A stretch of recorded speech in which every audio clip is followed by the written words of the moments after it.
Hello বন্ধুরা, সবাই কেমন আছো? আজ আমি আবার আপনাদের জন্য আরও একটি নতুন ভিডিও নিয়ে হাজির হলাম।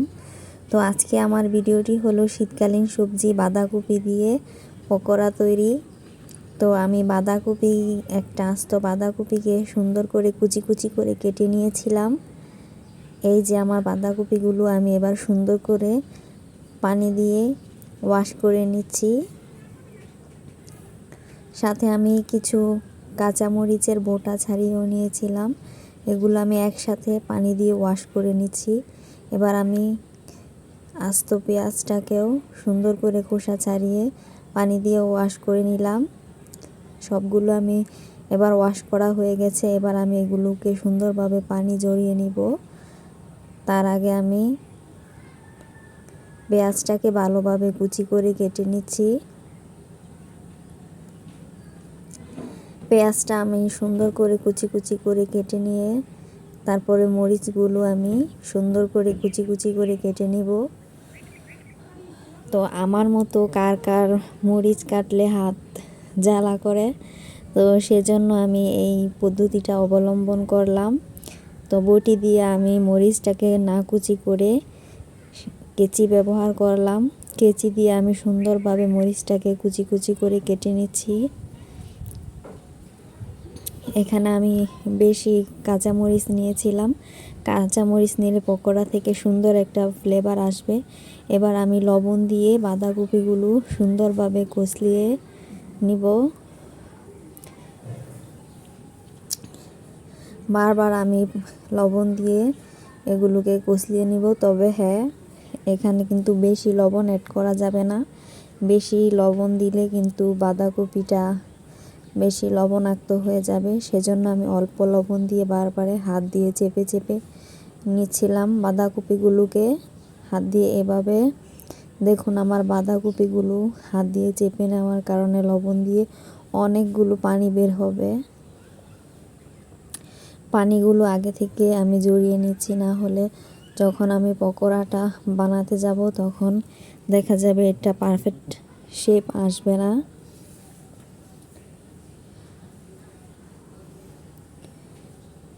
পারফেক্ট শেপ দেওয়ার জন্য এবং বাঁধাকপিগুলো পানি মুক্ত করে রাখার জন্য, যাতে পরে বাঁধাকপির শেপ দেওয়ার সময় অবশ্যই যাতে আমার সমস্যা না হয় এবং সুন্দরভাবে বাঁধাকপিগুলো ডালের সাথে মিক্সড হয়ে যায়, সব উপকরণ একসাথে। এভাবে আমি সবগুলো পানি জড়িয়ে নিলাম চেপে চেপে। এবার আমি কাঁচামরিচ, পেঁয়াজ আর বাঁধাকপিগুলো একসাথে নিয়ে নিলাম। এবার আমি ব্লেন্ডারে ব্লেন্ড করা ডালগুলো এর সাথে অ্যাড করে নেব। ডালগুলো আমি 2 ঘন্টা আগে ভিজিয়ে রেখেছিলাম। সুন্দরভাবে পেস্ট হয়েছে, কোনো দানা দানা নেই। এবার আমি সবগুলো মশলা এটার সাথে নিয়ে নিব। প্রথমে আমি নিয়ে নিলাম আদা রসুনের পেস্ট, তারপরে দিয়ে দিব হলুদের পাউডার এবং অল্প কিছু মরিচের পাউডার। কাঁচামরিচ এখানে দিয়েছিলাম, আর লবণটাও আমার বাঁধাকপির মধ্যে দেওয়া হচ্ছিল, সেজন্য আমি অল্প পরিমাণে নিয়েছিলাম, পরিমাণ মতো। বেশি লবণ দিলে আবার খাওয়া যাবে না এটা। তো যখন আমি মিক্স করছিলাম, এটা থেকে সুন্দর একটা ফ্লেভার আসছিল। এভাবে আমি হাত দিয়ে সুন্দরভাবে সবগুলো উপকরণ একসাথে মিক্স করে নেব।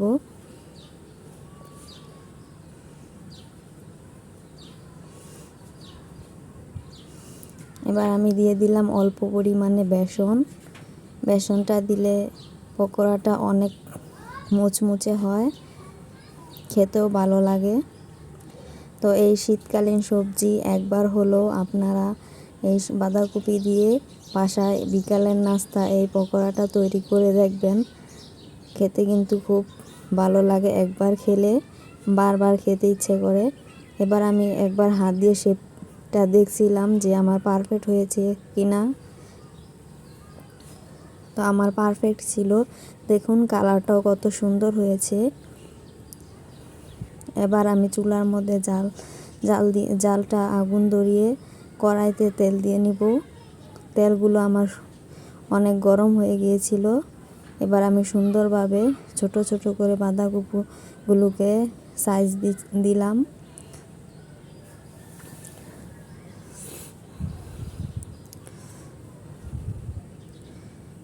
এবার আমি উল্টিয়ে পাল্টিয়ে সুন্দরভাবে বাঁধাকপিগুলো ভেজে নেব। পকোড়াগুলো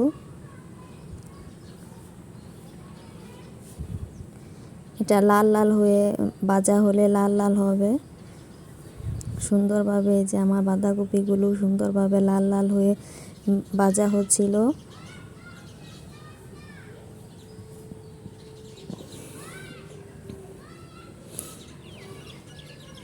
এটা খেতে কিন্তু অনেক মুচমুচে।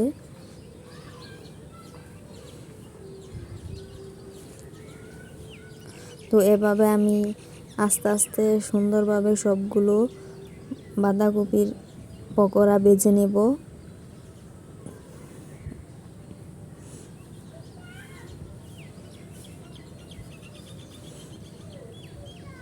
আমার এক কড়াই হয়ে গিয়েছে।